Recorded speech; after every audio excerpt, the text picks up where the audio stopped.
I had to do the jelly donut story first because it was funny. If you know what I'm talking about, I just uploaded this video. But now, the addendum to my video earlier today, the MSNBC is basically losing its mind as far as I can tell, because the Mueller report has come out, no new indictments, which many people, including The Hill, they're saying, look, that means there's no collusion. Okay, this is not just conservatives. This is mainstream politicos. Michael Tracy tweets, MSNBC is having a nervous breakdown right now because in the past 2+ years, they've completely excluded any genuine nonpartisan skeptics of the Trump-Russia narrative, feeding the fact-free hysteria day in and day out was too good for business. The Trump bump. MSNBC chased it to such an absurd and extreme degree. They're in InfoWars territory now. As I explained in my video earlier, Rachel Maddow was choking back tears. She claims she wasn't crying. Well, of course she wasn't crying. There are people claiming she was crying. No, she was choking back the tears. It was like, you could see it, man. You can tell. Okay, maybe she wasn't, but it seemed to me that she was on the verge of crying, which is really terrifying. And it's on par with Alex Jones. I'm not a fan of InfoWars. I think they have a right to exist and do what they do. But MSNBC, how is it? You're going to have journalists saying ban InfoWars. Ban MSNBC, pumping out this crazy nonsense for years. Here's the thing, okay? Before we move on to the insanity of MSNBC, I just want to highlight it's not a unique opinion right now, okay? You've got The Hill here. If Mueller's report lacks indictments, collusion is a delusion. Straight up saying you'd think Trump didn't collude by himself. Someone would have been indicted, right? Let's move on and talk about what's going on with this here MSNBC insanity. I jokingly tweeted, MSNBC is a path to radicalization. These extremist, anti-government, far-right views have no place on the internet or television. We must ban these wild conspiracy theories. You may not know this, but according to the Anti-Defamation League, anti-government views are right-wing. Therefore, ergo, if MSNBC is saying disregard Mueller, Trump, Russia, the government's taken over. Oh, that sounds like far-right, anti-government, sovereign citizen type nonsense, if you were to ask me. Acting like law enforcement or conspiracies exist? That's really strange. There's been a lot of talk. I likened it to 9/11 truthers. We're getting really close to the Russia can't melt steel beams era of the Russia collusion narrative. Look, we don't know what's in the report. We'll see what happens. But again, it's not just my opinion or others or conservatives. You've got The Hill saying, a Hill contributor saying something similar, that if there's no indictments, what do we got here? Well, here we go. I'm going to play this clip. Aaron Matei is a contributor at The Nation, which is a far-left outlet, okay? And he's done a pretty great job of calling these things out. Jimmy Dore of the Young Turks also done a fantastic job of calling these things out. And I want to talk, I'll do a quick mention real quick as to what I should clarify when I talk about the far left. I'm talking about the regressive authoritarians. I don't care what you believe. If you're a rational, sane human being and you want to have a real conversation about what's going on in this country, by all means be a socialist, 100%. Okay, I disagree with you. All right, I think we need like a mixed economy. So a little bit, sure.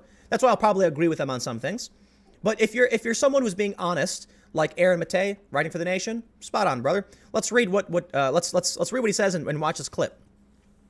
Malcolm Nance urges us to disregard Mueller. Congress should be saying right now, I don't care what's in that report. We're going to go to town and we're going to find out what the facts are. MSNBC has gone to town on a conspiracy theory, and now the facts are in the way. Let's play the clip. Defend democracy, right? What is the Army motto? This we'll defend. They should be saying right now, I don't care what's in that report. We're going to go to town and we're going to find out what the facts are. Well, there you go. It's basically what I read. But there's more. Don't worry. We'll carry on. Aaron Matei says, for 2 years, it's been considered a fringe and marginal position on the liberal side of the spectrum to doubt that Trump conspired with the Russian government and to question the attention and energy that has been devoted to that narrative. I think it's about to change. In my video on my main channel, I pulled up a clip from the Young Turks. And many people, I tweeted about it. They said, I can't believe I actually watched a clip from the Young Turks because Jimmy Dore is amazing. He does a great job. In this clip, Jimmy points out, it's gotten so bad. Watch this clip from Rachel Maddow's show where she says Russia and Putin like 100+ times, like a ridiculous amount of time. I can't even believe how long the clip was of just Russia. Somebody took one of her shows, and clipped out where she's going, Russia. Jimmy Dore highlights this. Now, what happened? More than 50% thumbs down on the YouTube video. mind-blowing because the Young Turks audience, it is considered a fringe marginal opinion to think it's a conspiracy theory. My God. Let's pull up this tweet. I don't know what this tweet says, but someone, I've never for a second regretted being a Russiagate skeptic.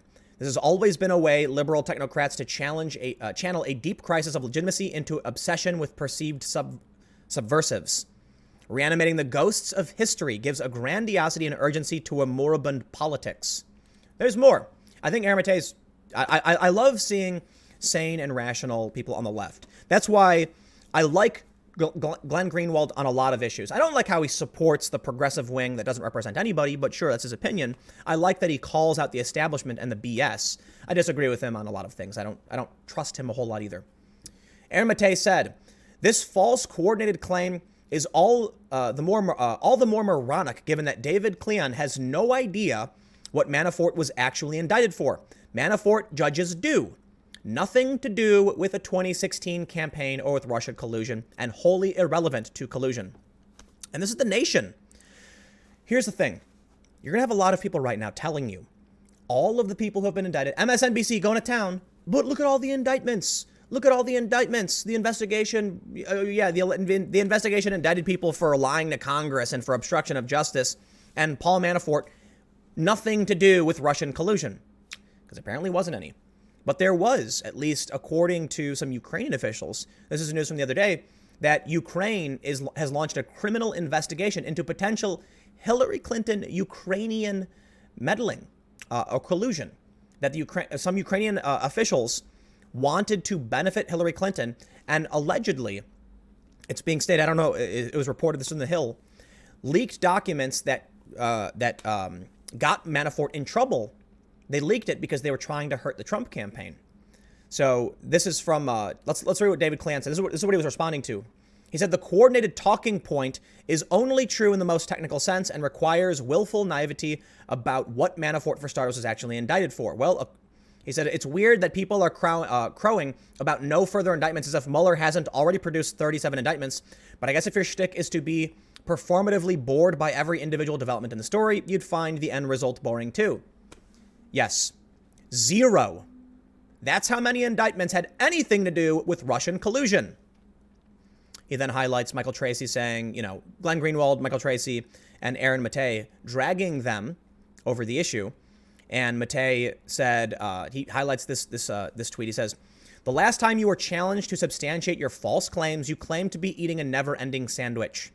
I don't think you realize it's actually your foot." Oh, mic drop. Aaron Matei. Woo. So David Clone says, "I'm going to eat a sandwich and take a call, but to be continued." He eats a lot of sandwiches, apparently. WikiLeaks jumped in. WikiLeaks tweeted this back in 2017. This was retweeted by a bunch of conservatives. New book by Shattered by Clinton insiders reveals that Blame Russia plan was hatched within 24 hours of election loss. Can you believe it? For 2 years, we went through this weird fringe conspiracy that even right now, MSNBC will not give up. They won't let it go. And this isn't the worst. This isn't the only thing that, I've pulled up from MSNBC in the weird videos I've seen. Like their whole morning show is them saying, like, we don't care what Mueller says. We don't care. We know. This is him, these people, it's crazy. They've built an InfoWars-esque echo chamber. And there's a lot of people who like InfoWars. When I said Rachel Maddow was grazing near InfoWars territory, I was corrected by a bunch of people. And I want to apologize to all of the fans of InfoWars for likening Rachel Maddow to InfoWars, because when Alex Jones talks about fifth dimension, there's a few things here. First, when Alex Jones talks about fifth dimensional aliens and elves and other weird nonsense, the average person's going to be like, yeah, okay, no, that's not true, right? It's easy to see the crazy stuff he said on Joe Rogan was just not true. Rachel Maddow talks about things that sound like they're true and people believe it, and it makes them genuinely question reality. Okay, I'm sure there are some people who believe in fifth dimensional aliens from Alex Jones, but more importantly, I must apologize to the fans of InfoWars because they said, hey man, that's not fair. Alex Jones is entertaining. And I said, oh gosh, you know what? You're right. Alex Jones is wildly entertaining. That Joe Rogan podcast with the Joe Rogan podcast with Alex Jones was one of the funniest things I've ever seen in my life. Rachel Maddow is it's like It's a combination of cringe and anxiety at the same time.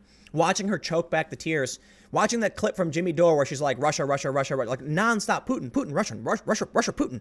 I'm like, oh God, to see things like this, it's terrifyingly cringe. Alex Jones, I think, is off his rocker, and it's hilarious and entertaining, and they deserve way more.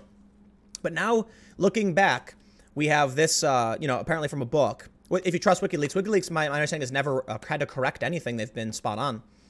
And they say that this was made, the book further highlights how Clinton's Russia blame game was a plan hatched by senior campaign staffers John Podesta and Robbie Mook less than within 24 hours after she conceded. It's crazy. It's nightmarish, these conspiracy theorists on TV. But think about this. I'll say one more thing before we move on to the next story, which again, it's going to be about Russia. These same people at The Atlantic who write about this stuff, they're guests on MSNBC. They're the ones telling you we got to censor the social media networks because of radicalization. And that was the joke I made. These same people are screaming that we must ban certain channels on Instagram and YouTube because they're radicalizing people. What do you think MSNBC is doing? Convincing people their government is overrun by Russians. It's a nightmarish conspiracy that's going to lead people to think the government is not to be trusted. They're insane. I got one more video coming up in a few minutes. I will see you then.